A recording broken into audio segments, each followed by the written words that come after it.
Alexander Hamilton is so hot right now, as well he should be. A great New Yorker, a great American, a great human being. He deserves his place on the $10 bill. An amazing mind that fought for this nation's independence and became the first Secretary of the Treasury, creating our entire economic system, which might need a little bit of work, but he also created the Coast Guard and the New York Post, the result of which might not be what he intended. He was an orphan, bastard immigrant that changed this nation for the better, as all immigrants are capable of doing. And then he was shot and killed in a duel in 1804 by our sitting Vice President, Aaron Burr. But I bet you probably already know this, especially if you have $1,000 to see the hit Broadway show, Hamilton. So let's talk about some things you might not know about these two. Hamilton fans, after seeing the show, will often make their way up here to Hamilton Grange National Memorial, his relocated home that was completed just 2 years before his death, and his grave here in the churchyard of Trinity Church, directly next to the location of his alma mater, King's College, which we now call Columbia University. But what about Aaron Burr? There's still some sites of his around here too, like his supposed house here in Greenwich Village. Asking price $5.75 million. Funny thing though, Aaron Burr House, 1802. This house was built in 1830.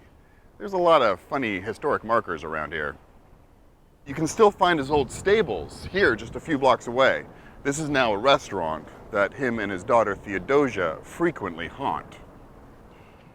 Now for you hardcore fans of the play, you're going to recall a line in the song Non-Stop, the first murder trial of our brand new nation, the liberty behind the liberation.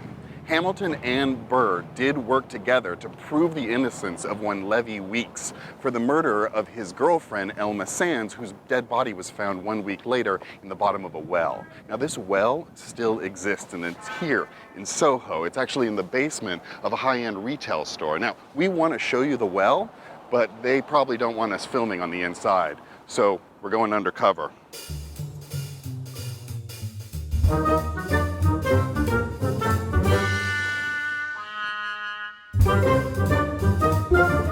Some say the well's still haunted by Elma Sands.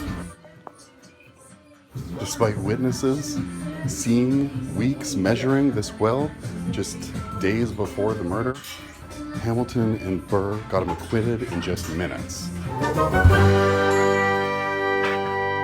Years later, Hamilton defiles Burr's reputation.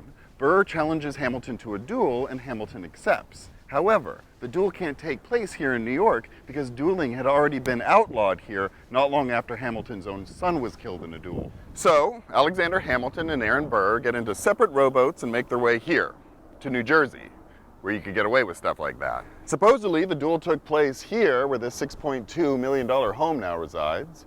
When it was time to shoot, Alexander Hamilton shot into the air. Aaron Burr shot him right in the chest.